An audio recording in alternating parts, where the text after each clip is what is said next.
Mag-abroad ko, DJ Sam, para unta sa ugma sa among umaabot nga pamilya.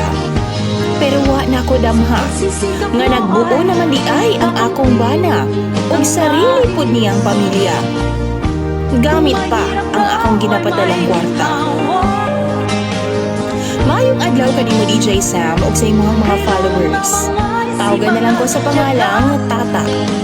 32 anyos na ko karon na DJ Sam ug baguhay lang jud ko nga nabalik dinhi sa Dubai. Minyo na ko DJ Sam ug wa pa ko'y anak. Naminyo mi sa ko ang bana dihang nag-edad pa lang ko og 22 anyos. Tungod sa kalisod sa panahon, naagni ko mag-abroad kay aron lagi nga makatigong pang negosyo sa akong bana.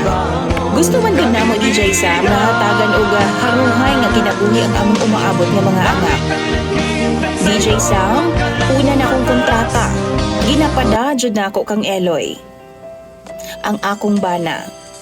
Nakita na ako DJ Sam nga nakapundar jud mi. Naami girantahan nga pwesto sa syudad ug nagtukod siya bugasan DJ Sam. Siya lang ang nagtimon kay lagi sugod pa man. Pagkahuman sa akong unang kontrata DJ